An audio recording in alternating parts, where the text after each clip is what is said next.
When Barbara Hutton died in a Beverly Hills hotel room on the 11th of May, 1979, the woman who had inherited $50 million left behind $3,500. $3,500. That number needs a moment to land properly, because we are not talking about a woman who started with nothing and ended with nothing. We are talking about a woman who, at the age of 21, received the largest inheritance ever paid to an American woman in history. A woman who owned palaces on 4 continents, who wore the Romanov pearls, who gave Cary Grant a Rolls-Royce for his birthday, who built a Japanese palace in Mexico on 30 acres of land because she felt like it. $3,500. 7 husbands took pieces of it. A lawyer allegedly stole enormous portions of it. Anorexia consumed her body while depression consumed her mind. Her only son died in a plane crash in the Colorado Rockies when he was 36 years old. She survived him by 7 years. And through all of it, through every husband and every betrayal and every headline and every suicide attempt and every year of slow physical deterioration in a luxury hotel suite that the staff of the Beverly Wilshire described as both lavishly appointed and deeply sad, through all of it, Barbara Hutton kept trying to buy the one thing her grandfather's fortune had never been designed to provide. She kept trying to buy love. Before we go further, if you are new here, welcome to Silk and Sorrow. We tell the stories of history's most fascinating women, the parts that were hidden, buried, or deliberately erased. Hit subscribe and join us, and drop a comment below telling us where you are watching from and what the weather is like. We love hearing from our community around the world. Now, back to Barbara Hutton. Her name was Barbara Woolworth Hutton. She was born on the 14th of November 1912 in New York City. She was 4 years old when she found her mother's body. She was 12 when she inherited a fraction of what she would eventually receive. She was 21 when the full inheritance arrived, and the world decided she was the most enviable woman alive. In the next hour, you will learn what actually happened to that money. You will learn what 7 men did with it, and what they did to her in the process. You will learn about the 53-day marriage to a man who spent $60,000 a day of her money while conducting an affair with Zsa Zsa Gabor simultaneously. You will learn about the one husband who left her exactly as rich as he found her, and what that said about everyone else. And you will learn what she was still spending money on in the final months of her life, when almost nothing was left. She was spending it on strangers who were willing to pay her a little attention. This is the story of Barbara Hutton, and what $50 million actually buys. She was born into a family that had invented a specific kind of American wealth. Her maternal grandfather was Frank Winfield Woolworth, the man who had created the 5 and dime store concept that would eventually become one of the most profitable retail empires in American history. Woolworth had started as a poor store clerk in upstate New York in the 1870s, driven by ambition and the Protestant work ethic of his era. By the time Barbara was born in 1912, the Woolworth Corporation operated over 1,000 stores across America and had recently completed the construction of the Woolworth Building in Lower Manhattan, the tallest building in the world at the time, which would remain the tallest building in the world for 17 years. Frank Woolworth had a complicated relationship with the fortune he had made. He was never accepted by New York's old money society, no matter how many buildings he put his name on. He wanted social elevation for his descendants. He also feared, with the specific fear of a self-made man who understood exactly how the world worked, that his daughters would attract titled European fortune hunters who would see the Woolworth name and smell money. He was right on both counts. His granddaughter would prove it definitively. Barbara's mother was Edna Woolworth, Frank's eldest daughter, shy, nervous, and deeply insecure in the specific way of women who have been told all their lives that their primary value is their inheritance. Her father was Franklin Laws Hutton, a stockbroker and co-founder of the investment firm E.F. Hutton, a man of considerable personal charm and almost no personal loyalty. He drank. He kept mistresses. He was absent from the marriage in every way that mattered, present only when his social position required the appearance of a family. On the 2nd of May, 1917, 4-year-old Barbara discovered her mother's body in their suite at the Plaza Hotel in New York. The official cause of death was mastoidy, an infection of the bone behind the ear that had spread to the brain. No autopsy was performed. The medical records subsequently disappeared. The coroner ruled that no investigation was necessary. Biographer C. David Heyman wrote that it is widely believed the family paid off city officials to prevent any further examination of the circumstances. The circumstances that needed suppressing were these. Edna Woolworth Hutton had been humiliated for years by her husband's public infidelities, and the most recent and most visible of these infidelities had just been reported in the New York press. Multiple accounts from people who knew the family state plainly that Edna Hutton poisoned herself. Her 4-year-old daughter found the body. Think about that for a moment. A 4-year-old child in a hotel suite at the Plaza, finding her mother dead on the floor. This is where Barbara Hutton's story begins. Not with the jewels or the palaces or the 7 husbands. With a 4-year-old child standing in a doorway at the Plaza Hotel, looking at something she should never have seen. Her father did not take her in. He was ill-equipped for single parenthood and largely uninterested in the experiment. Barbara was passed between relatives, her grandmother, her aunts, eventually the family of her cousin Marjorie Merriweather Post, the serial heiress, who would become one of the wealthiest women in America in her own right. She was raised by governesses and servants. She attended exclusive schools. Miss Hewitt's classes, Miss Porter's School for Girls in Farmington, Connecticut, where she was surrounded by the children of wealthy families and where she learned, with the precision of a child who has no other available education, that money and loneliness are not mutually exclusive. In 1924, Frank Woolworth died, leaving his estate to be divided among his heirs. Barbara received a portion. In 1926, her grandmother died, and Barbara received another portion. By the time she was 12 years old, she was already a millionaire many times over, raised by paid staff, largely ignored by her father, and possessed of the specific emotional architecture of a child who has been told she is very lucky while being given overwhelming evidence to the contrary. She was 12 years old, and she was already the poor little rich girl. The press gave her the nickname before she had done anything to earn it. The nickname was a headline before it was a reality. Then it became both. Stop for a moment and consider what it means to be Barbara Hutton at 21 years old. It is 1933. It is the Great Depression. Unemployment in America is at 25%. Families are sleeping in cars. Men are selling apples on street corners. The newspapers are running photographs of bread lines stretching around city blocks in every major American city. And Barbara Hutton throws herself a debutante ball at the Ritz-Carlton Hotel in New York that cost $60,000. The press has reacted with the controlled fury of a country that was watching its people starve, while a 20-year-old heiress spent $60,000 on a party. $60,000 in 1930 is the equivalent of approximately $1,200,000 today. The band played all night, the flowers were imported, the guest list was 800 people. The nickname stuck permanently after that night, poor little rich girl. It was meant as contempt. It turned out to be the most accurate description anyone would ever apply to her. 3 years later, she was in Paris. She was 20 years old. She was being introduced to the world that her grandfather had always wanted his descendants to enter, the world of European titles and ancient estates and names that went back centuries. She met a man who called himself a Georgian prince. His name was Alexis Medivani.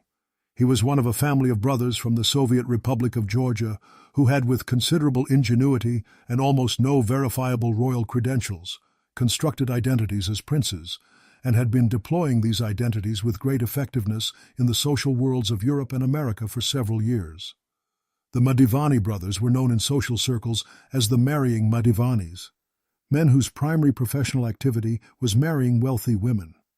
The way Barbara came to marry Alexis Medivani is one of the most disturbing details in a story full of disturbing details. Alexis's sister, Rusadana Medivani, arranged for a group of people to discover Barbara and Alexis in bed together. Barbara had been set up. The discovery was staged. The implication that Barbara and Alexis had been conducting an improper relationship would have been devastating to her reputation if made public. To prevent the scandal, Alexis's then-wife Louise Astor was persuaded to divorce him. Barbara was then expected to marry him. She did. They married in Paris in June of 1933. Barbara was 20 years old. She was now a princess, which was the thing she had wanted, the elevation that her grandfather's money had always been reaching for. She was also immediately and without apparent shame on his part, being systematically looted. Alexis Medivani had an unlimited appetite for spending other people's money. He spent Barbara's on cars, on clothes, on jewelry for his mistresses, on anything available. The biographers who have calculated the total estimate that he spent several $1,000,000 of her fortune in the 2 years of their marriage.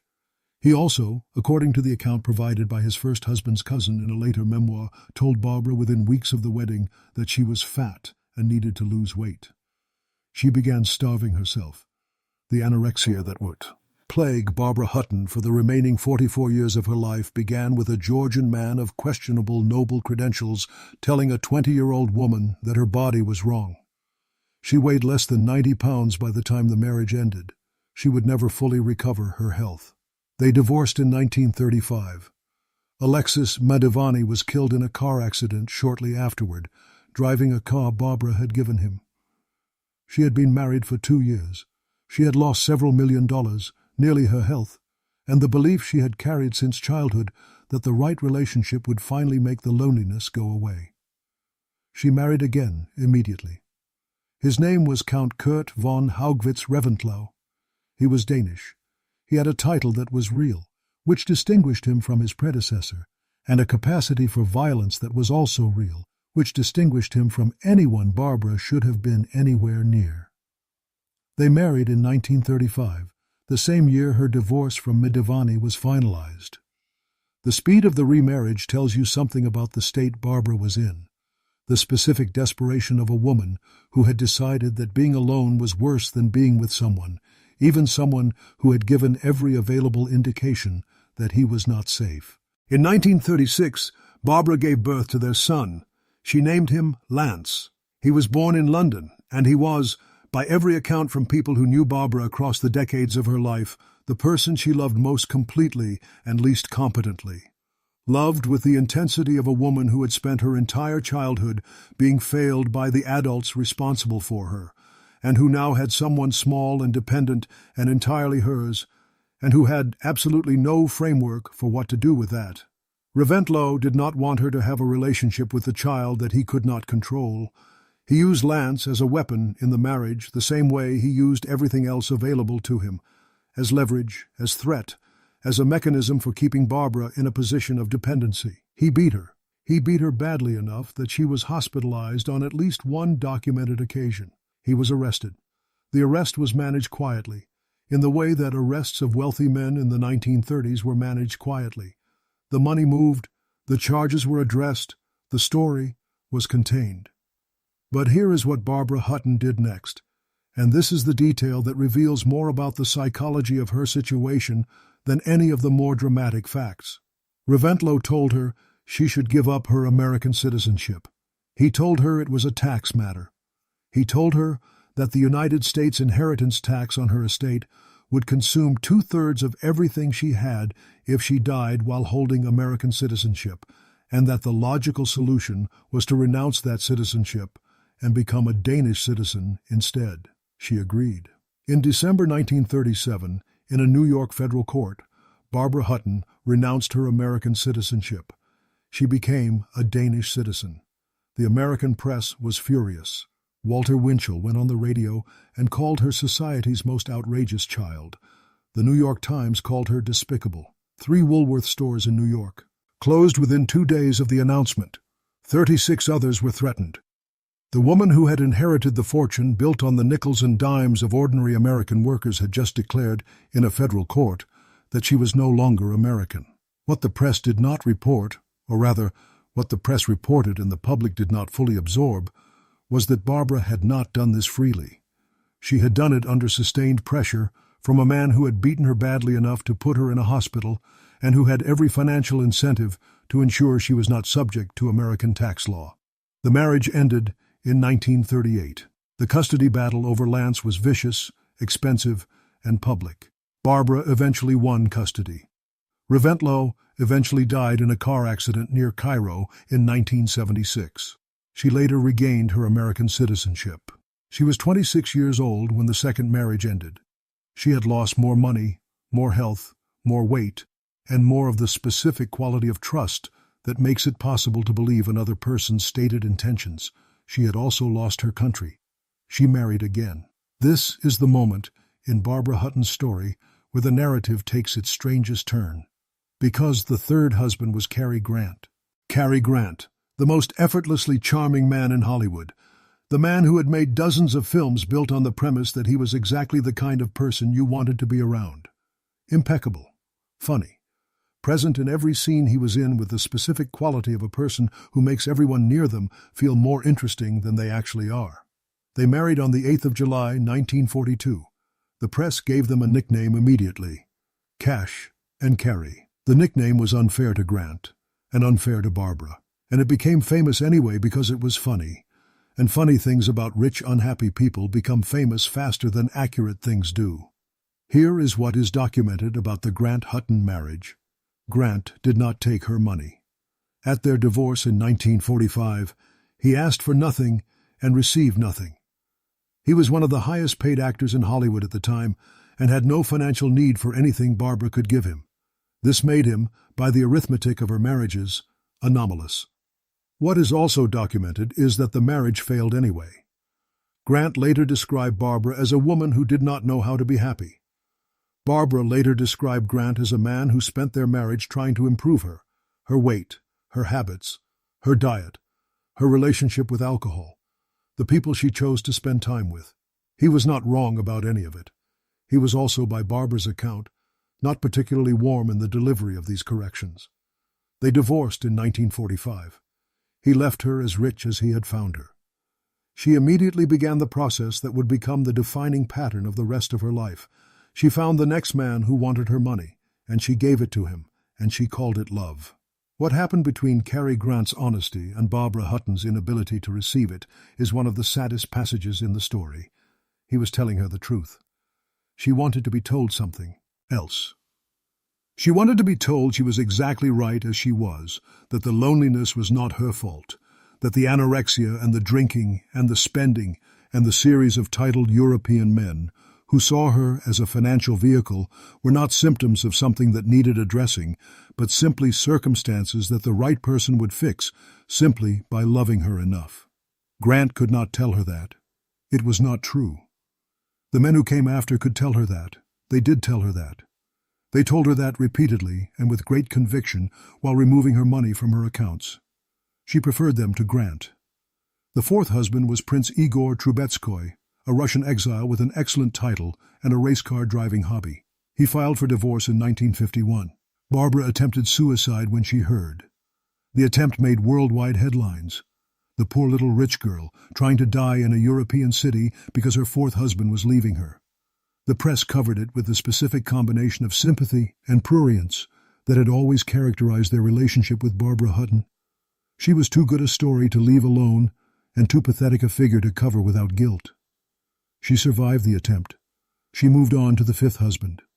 Now, the fifth husband requires its own moment.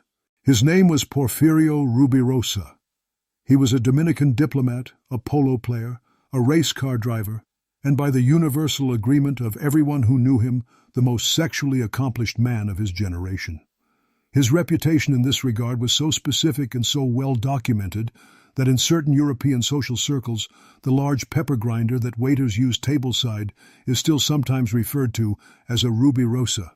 He had previously been married to Doris Duke, Barbara's greatest rival in the competition for the title of world's wealthiest woman.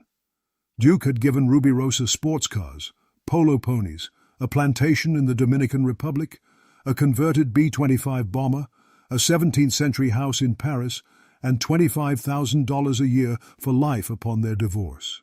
Rubirosa had not been put off by the experience.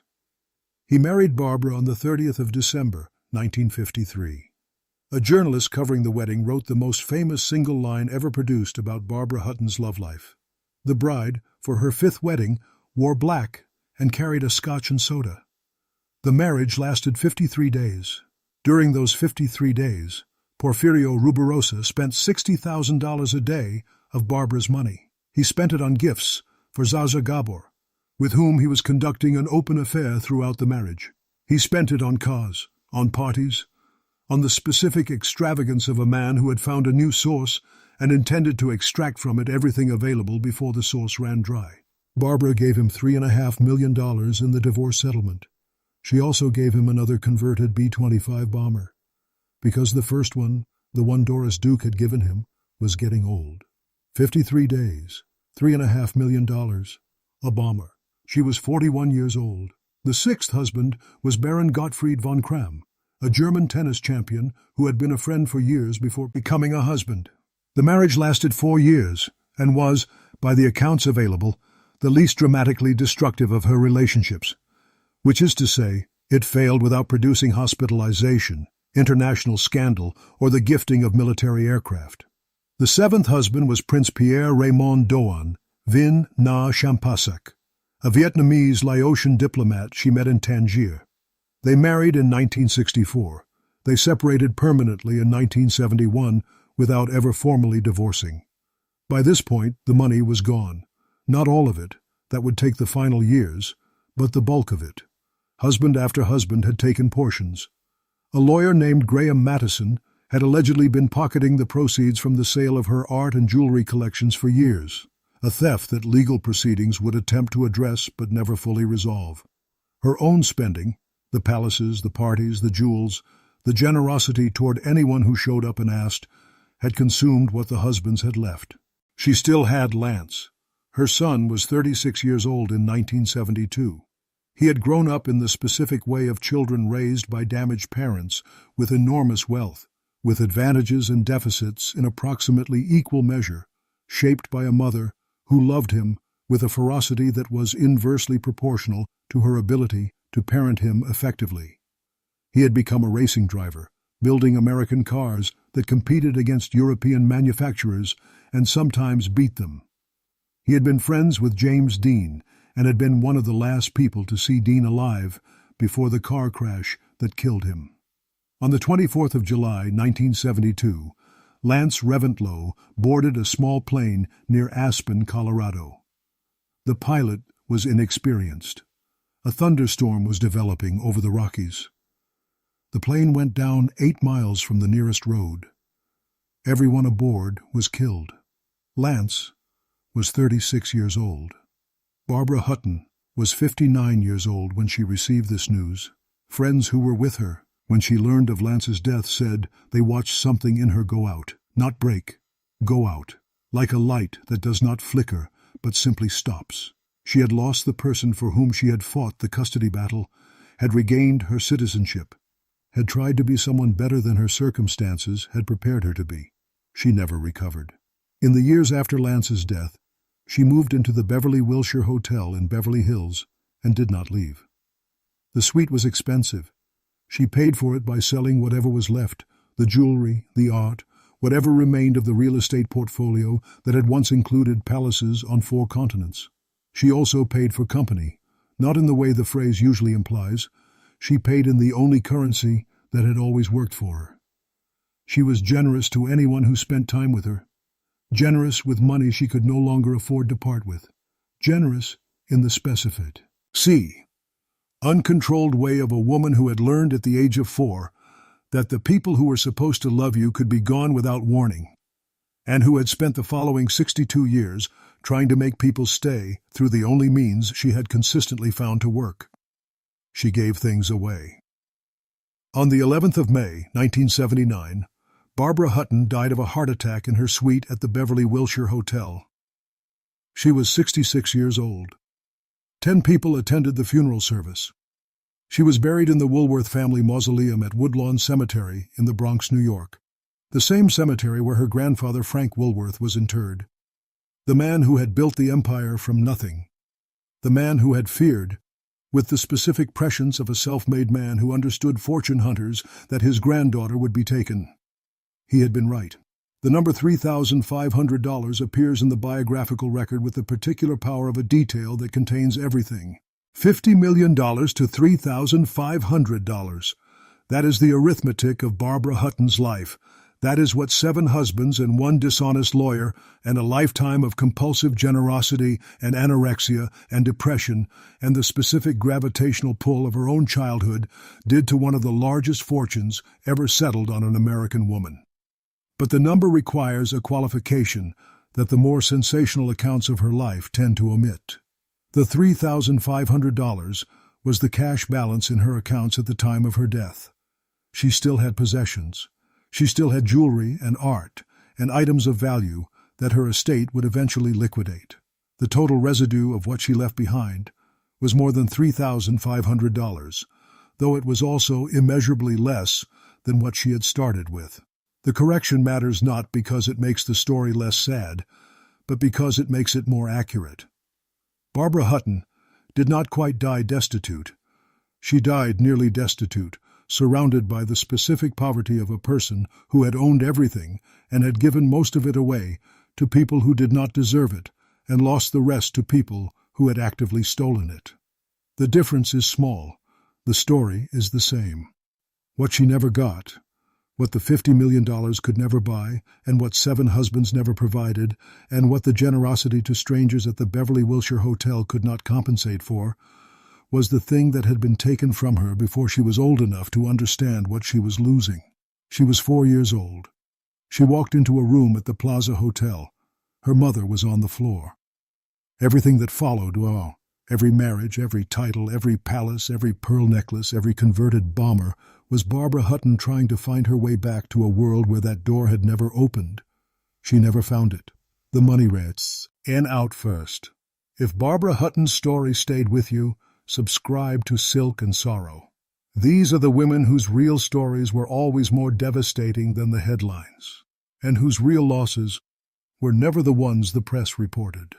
Next week, Empress Eugenie, the Spanish-born woman who married Napoleon III, became the most powerful woman in Europe and spent the next 40 years in exile in England, watching everything she had built collapse without her. The story of the woman behind the last French Empire is next.